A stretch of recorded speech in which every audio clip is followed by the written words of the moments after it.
I think the makeup, it's like, I think Rick Baker even mentioned saying something about it's like the Elvis looking werewolf. Yeah. um, Lo and behold, the prodigal son returns.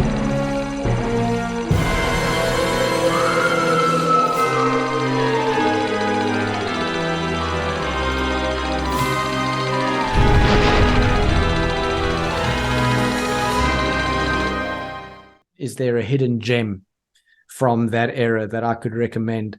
I've got to speak about the movie that you actually mentioned in the beginning of our chat, Werewolf of London.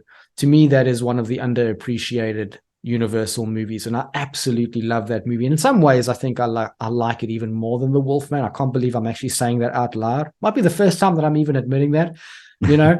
But I found that for that time, it was actually quite subtle, and it went into, almost sort of try to approach it like a person who's really suffering from it didn't have the operatic sort of drama that the Wolfman had, but it had this sort of subtle kind of man quietly trying to find out what's wrong with what's wrong with himself and how he's gonna fix this problem.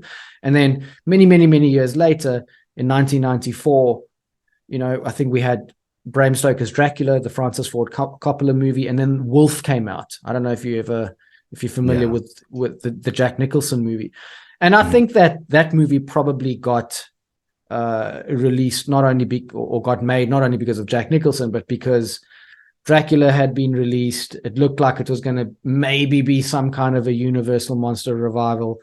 And yeah, now we're getting some take on the Wolfman, but I actually think that Wolf probably has more in common with Werewolf of London than it does with the Wolfman, and which is also a movie that I absolutely love. So when people ask me about a hidden gem from the Universal horror movies, I always talk about Werewolf of London. Is there a hidden gem that you would recommend? I do love A Werewolf of London. I think I post more about it than many, just because it's like it was one of these movies that I actually found later on in my love for Universal classic monster movies.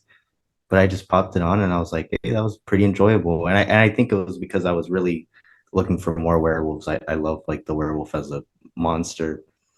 But yeah, like you said, it's different. It's not as dramatized as that original, or you think it's the original, but it's not. But that Cheney one, that's more iconic.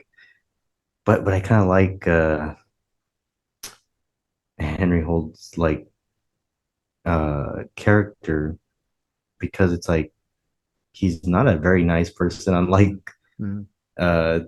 Larry Talbot. It's kind of an opposite thing where this character kind of probably deserves a lot of the things that are coming to him. Mm. But I think that's cool. I think it's different. And even like the lore is different. It's like a plant and the activated by the moon, and like you said, even the I think the makeup, it's like, I think Rick Baker even mentioned saying something about it's like the Elvis looking werewolf. Yeah. um, but you do get that more with Jack Nicholson's look in Wolf. A more subtle But sort of. yeah, subtle thing. And like, to many, I'm surprised myself. I still love the 41 film more. But when I post about Werewolf of London, there's a decent amount of people that will say my preference is where is the Werewolf of London over the 41 film. So Mm. it surprises me as well.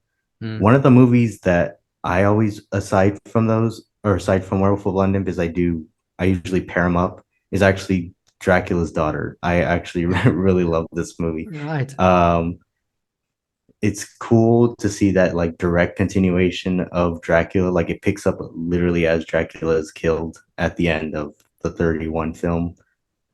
And I think the atmosphere is excellent. Mm. I Gloria Holden's uh Countess Zaleska, I think, is a very strong character that's like, I don't want to be a vampire. Like, I don't want this. I'm trying to get rid of it.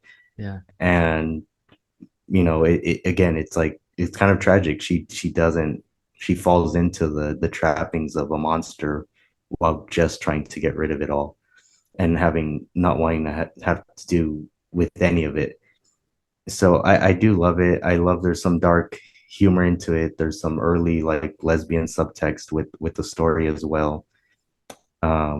But that's the one that I always point people to. I think if you've ran through the original, you know, line of classic monsters and you want something to go to that points back to it by being a sequel to Dracula, then Dracula Daughter is like the movie that I highly recommend.